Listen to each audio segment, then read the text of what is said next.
Hello and welcome everyone to my YouTube channel मुफ्त का ज्ञान। मैं आपकी होस्ट एंड दोस्त गायत्री और आज का हमारे टॉपिक है ट्रोजन वॉर। इसका मैंने इंट्रोडक्शन पार्ट पहले ही बना चुकी हूँ, वो आप जाके देख सकते हैं, जिसमें कि मैंने होमर के बारे में बहुत सारे इम्पोर्टेंट फैक्ट बताए थे।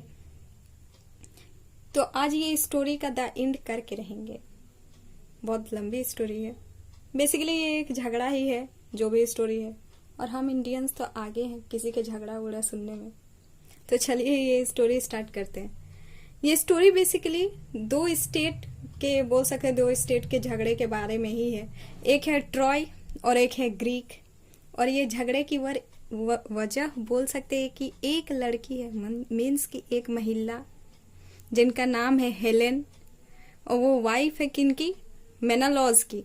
और हाँ, इससे पहले कि मैं स्टोरी स्टार्ट करूं, बेसिकली मैं जो इतने सारे मैंने यहाँ पे पात्र दिए हुए, मीन्स के जितने सारे कैरेक्टर हैं, ये ट्रॉय स्टेट के कैरेक्टर है एंड ये ग्रीक स्टेट के कैरेक्टर है, यही सारे किरदार हैं जो कि इस स्टोरी में है। इस स्टोरी का हीरो है एक्लीज, जिसी के इर्द गिर्द ये पूरे स्टोरी घूमती हुई नजर आएगी आपको। और ये स्टोरी इतनी बड़ी है कि इसके टोटल 24 बुक्स हैं। ये झगड़े की वजह स्टार्ट करते हैं, कहाँ से स्टार्ट हुई। तो ये झगड़ा स्टार्ट होने का जड़ यहीं से है, ट्रॉय स्टेट से स्टार्ट करते हैं। सबके ट्रॉय के फादर मीन्स के वहां के राजा प्रियम वहां के old and wise king of Troy है। उनके दो नहीं, उनके 50 बेटे थे, जिनमें कि दो का नाम यहाँ पे मेंशन है, मीन्स की दिया हुआ है। एक है हेक्टर एंड एक है प्रियम।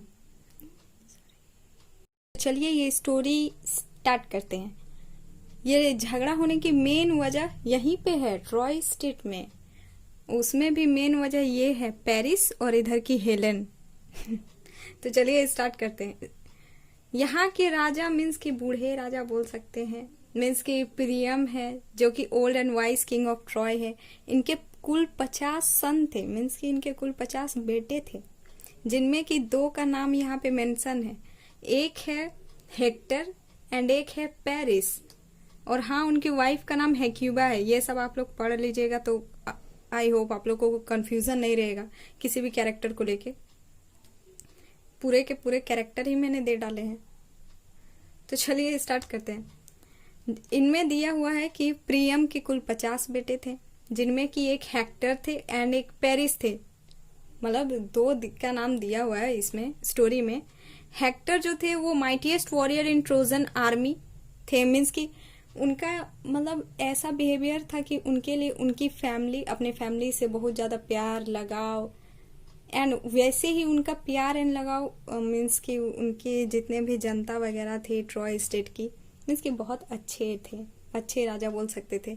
और वहीं एक पेरिस थे, जो कि पेरिस बोल सकते हैं उनका nature coward and destructive nature के थे। और क्या होता है इस स्टोरी में कि पेरिस जो है हेलेन के साथ प्यार में पड़ जाते हैं। तो और हेलेन कौन है? हेलेन मेनालॉस की वाइफ है।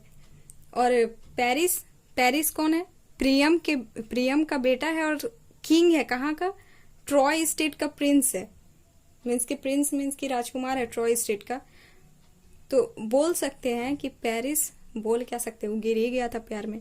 पेरिस हेलेन के साथ प्यार में गिर जाता है और हेलेन को वहां से किडनैप करके अपने ट्रॉय स्टेट लेके आ जाता है। और हेलेन कौन थी? मेनालॉस की वाइफ थी। और मेनालॉस कौन था? किंग था, कहाँ का? स्पार्टा का, और एगामेम्नन का भाई था। अब एगामेम्नन कौन था? लीडर था ग्रीक आर्मी का, मीन्स की बोल सकते हैं किंग था वहां का, ग्रीक का किंग था। और उनके पिता का नाम है नेस्टर। सबसे पहले तो ये जितने भी कैरेक्टर हैं आप जरूर पढ़ लीजिएगा, या फिर एक स्क्रीनशॉट ले ही लीजिए। अच्छा, स्क्रीनशॉट ले लिया तो ठीक है, स्टार्ट करते हैं आगे की कहानी। तो वहां क्या हुआ कि हेलेन को किडनैप करके पेरिस ने अपने स्टेट ट्रॉय स्टेट लेके आ गए। तो अब तो वहां के राजा का मीन्स की मान पे आ गया, वहां की ग्रीक पूरी जनता की आन बान शान पे आ गया कि वहां की कोई रानी। और हाँ, हेलेन बहुत ज्यादा ही खूबसूरत थी, बोल सकते कि ग्रीक की सबसे खूबसूरत लेडी हेलेन थी। उनके मतलब ब्यूटी का बहुत कोई प्रमाण देता था कि उनकी ब्यूटी से कंपेयर करता था। तो हेलेन क्या हुआ, हेलेन को किडनैप करके पेरिस ने अपने ट्रॉय स्टेट ले आया। तो ग्रीक के जो प्रिंस थे, मीन्स के राजा थे, एगामेम्नन मेनालॉस के ऑब्वियसली एल्डर ब्रदर थे। तो एगामेम्नन ने ट्रॉय स्टेट के वहाँ के जो प्रिंस थे, मतलब वहाँ एक कोई खत वगैरह लिखवाया, भेजा कि उनकी रानी को वापस किया जाए। बट ट्रॉय ने साफ इनकार कर दिया कि नहीं, हम लोग नहीं उनको वापस करेंगे, हेलेन को। तो अब क्या होगा वहाँ, अब क्या होगा, झगड़ा यहीं से स्टार्ट होगा और क्या होगा। अब भैया एगामेम्नन, उनकी ब्रदर की वाइफ को किडनैप किसी ने कर लिया, तो वो तो चुप तो बैठेंगे ही नहीं। तो उन्होंने क्या किया, ग्रीक के जितने भी स्टेट्स थे, मतलब सिटी छोटा मोटा जो भी थे, वहाँ के सारे सोल्जर्स को उन्होंने इकट्ठा किया और हमले की तैयारी करके कहाँ चले गए, ट्रॉय में। और हाँ, ये पूरी जो लड़ाई थी ये कुल 9 साल तक चली थी। 9 साल कोई कम नहीं होता है। हाँ, तो चलिए, जो ये एगामेम्नन थे, ये तो वहाँ के किंग थे ही, और उनकी जो ग्रीक आर्मी थे उनके लीडर भी खुद यही थे। तो इन्होंने क्या किया, वहाँ से पूरी आर्मी को इकट्ठा करके चले गए ट्रॉय स्टेट। वहाँ लड़ाई स्टार्ट करने से भी पहले उन्होंने पूछा कि क्या वो शांति से मतलब बोल सकते कि हेलेन को वापस देंगे, बट नहीं, ट्रॉय को तो नहीं देना है। तो इसमें क्या हुआ कि लड़ाई तो हुई, और ये कुल मतलब 9 वर्ष तक तो चली थी। और इसके बीच में जो ये ग्रीक थे, ग्रीक स्टेट के जो भी जितने भी सोल्जर थे, उन्होंने सिर्फ ट्रॉय स्टेट के साथ मीन्स लड़ाई नहीं की थी, मतलब ट्रॉय के बहुत सारे मतलब सिटीज प्लेसेस को इन्होंने कैप्चर भी किया था। और इन्हीं के बीच इन्होंने वहाँ की मतलब ब्यूटीफुल लड़की लोग को भी कैप्चर कर लिया था। उनमें से 2 का नाम इसमें दिया हुआ है, एक है क्राइसिस एंड एक है ब्रीसेस। क्राइसिस कौन थी, daughter of Chryses, priest of god Apollo. जो गॉड अपोलो थे, गॉड अपोलो कौन है, the son of Leto and Zeus, means बोल सकते कि सनलाइट, गॉड ऑफ सनलाइट थे अपोलो, गॉड अपोलो। उन्हीं के प्रीस्ट थे कौन, क्राइसिस के फादर। और क्राइसिस और ब्रीसेस को वहां से इन्होंने किडनैप कर लिया था, कैप्चर कर लिया था, और अपने केप्ट वाइफ के तौर पे इन्होंने रखा था। और जो ब्रीसेस थी, क्राइसिस को तो एगामेम्नन में अपने पास रखा था, और जो ब्रीसेस थी उनको दे दिया था इन्होंने एक्लीस को एज अ वॉर प्राइज के तौर पे।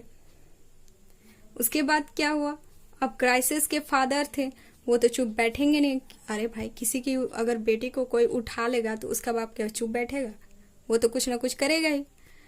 तो उन्होंने क्या किया, बहुत सारे मीन्स की उपहार लेके, बहुत सारे मीन्स मनी वगैरह ले लेके वो एगामेम्नन के पास गए। बट एगामेम्नन वो तो अलग ही रॉब पे है भाई, वो राजा है, ऊपर से वहां का लीडर है ग्रीक आर्मी का। उन्होंने साफ इनकार कर दिया कुछ भी उपहार लेने से, और ना ही ब्रेसिस को, नहीं क्राइसिस को वापस देने से।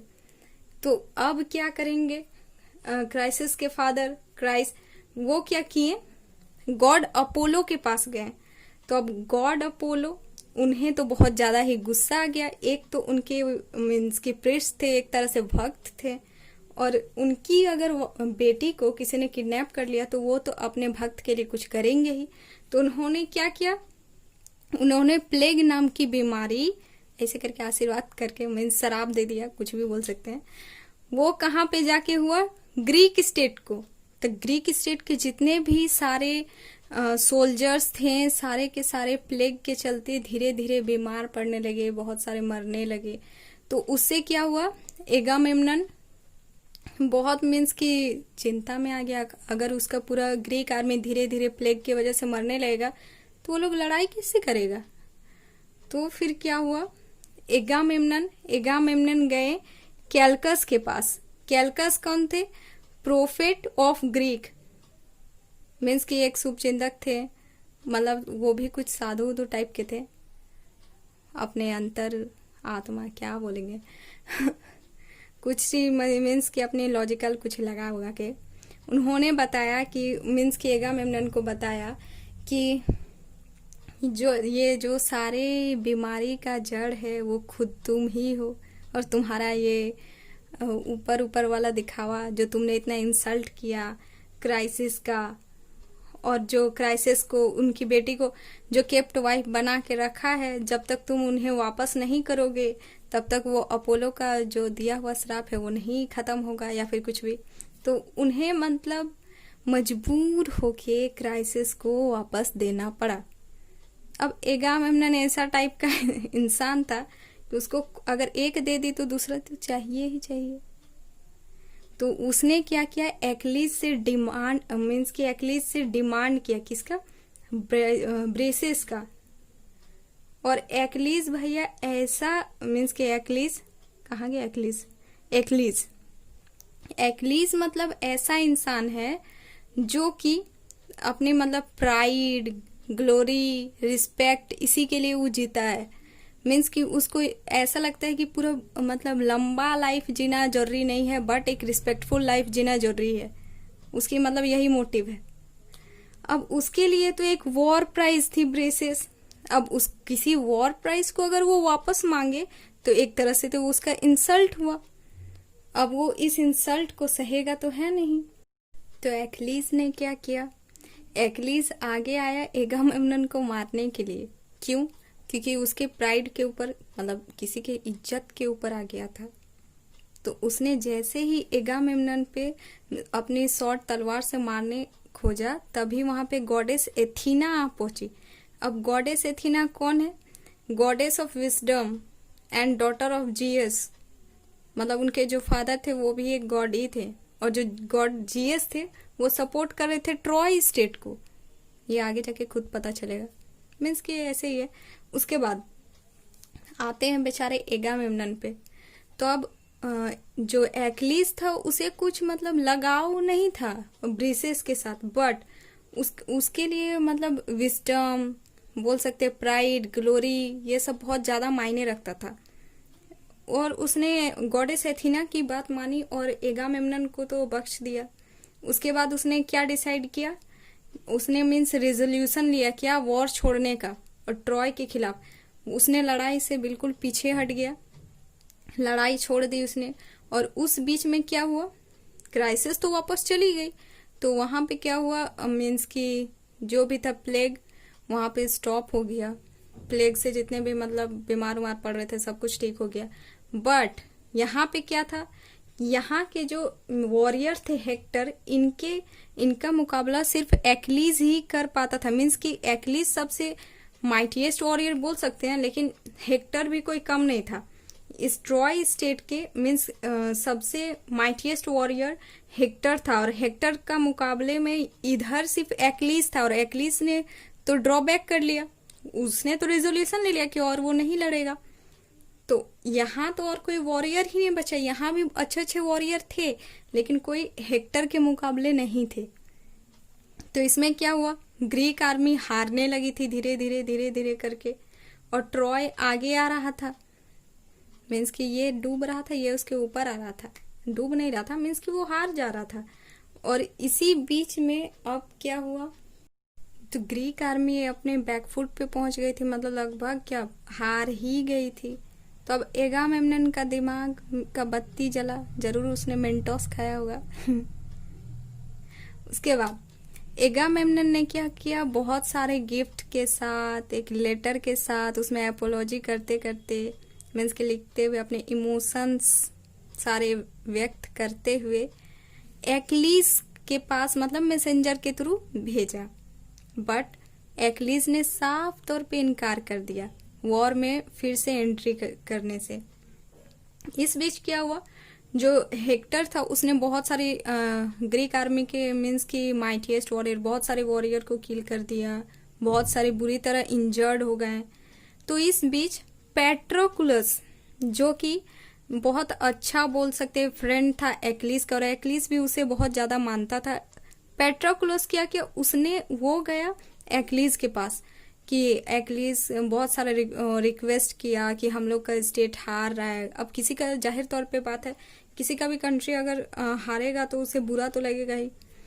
तो पेट्रोक्लोस बहुत मीन्स कि बहुत रिक्वेस्ट करता है एक्लिस को, बट एक्लिस फिर भी नहीं मानता है। तो पेट्रोक्लोस क्या बोलता है कि ठीक है तुम तो नहीं जाओगे तो तुम्हारा आर्मर मैं लेके जा रहा हूँ। तो एक्लिस मंजूरी दे देता है कि हाँ ठीक है, बट पेट्रोक्लस जो जब एक्लिस का आर्मर पहन के जब वहाँ मीन्स के मैदान में जाता है तो हेक्टर को लगता है कि वो एक्लिस है। पेट्रोक्लस बहुत मीन्स की बहादुरी के साथ लड़ता है, बट हेक्टर उसे मार देता है। तो अब हेक्टर जब इसे पेट्रोक्लस को मार देता है तब एक्लिस को बहुत ज्यादा मीन्स की बुरा लग जाता है, बहुत गिल्ट मीन्स की बहुत उसका बहुत करीबी दोस्त था तो उसे तो बहुत ही ज्यादा मीन्स की बुरा लगता है। तो अब एक्लिस क्या करता है, वो अपना रिजोल्यूशन तोड़ देता है और क्या करता है, फिर से मीन्स की बोल सकते हैं लड़ाई में फिर से वो कूद जाता है, वॉर में एंट्री कर लेता है। बट एक चीज, एक्लिस ने इस बार जब दोबारा वॉर में एंट्री की तो वो कोई वो एगामेम्नन के चलते नहीं की थी, वो अपने दोस्त पेट्रोक्लोस की मीन्स की उसकी हत्या जब हो गई हेक्टर के द्वारा तो वो उसके मीन्स की उसका बदला लेने के लिए वो दोबारा कूदा लड़ाई में। तो वहां उसको मीन्स की एक ही था कि हेक्टर को मारना था, क्योंकि हेक्टर ने ही उसका दोस्त को मारा था। तो अब वो क्या करेगा, वो तो जब मीन्स कि वो तो सबसे माइटीएस्ट वॉरियर था ही, तो वो जैसे ही मीन्स के फील्ड में घुसा तो ट्रॉय स्टेट का बहुत सारा सोल्जर्स को उसने मार दिया, बैक फुट पे ले गया किसको, ट्रॉय स्टेट को। और ग्रीक क्या किया, जीतने के कगार पे आ गया, जीतने लगा, उसने हेक्टर को मार दिया, ऑब्वियसली मार ही दिया उसको, क्योंकि हेक्टर से ज्यादा माइटीएस्ट वॉरियर कौन था, एक्लिस था। एक्लिस ने मार दिया हेक्टर को, और जब उसको हेक्टर को मार दिया फिर भी उसका गुस्सा शांत नहीं हुआ, और उसने क्या किया, जो हेक्टर का डेड बॉडी था उसको पूरा घसीटते हुए वहां जो आर्मी का जितना भी फील्ड था वहां पे घसीटते हुए ले जा रहा था। तो वहां पे क्या बहुत सारे गॉड गॉडेस वगैरह आए और उसे समझाए कि नहीं, उसका जो बॉडी है उस पर सिर्फ उसके पिता का हक है, और उसका पिता कौन था, प्रियम।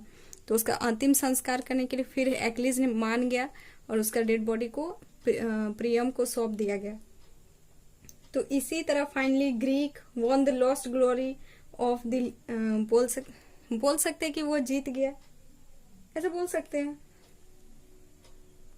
सो ये एंड होता है पूरे इस स्टोरी का। Finally Greek won the lost glory in the leadership of Achilles. बस यही समाप्त हो रहा है, द एंड। आई होप आप लोग को ये स्टोरी अच्छा लगा होगा, तो भर भर के लाइक शेयर एंड सब्सक्राइब कीजिए मेरे यूट्यूब चैनल मुफ्त का ज्ञान को, अगर ये मुफ्त का ज्ञान पसंद आए तो। Thank you.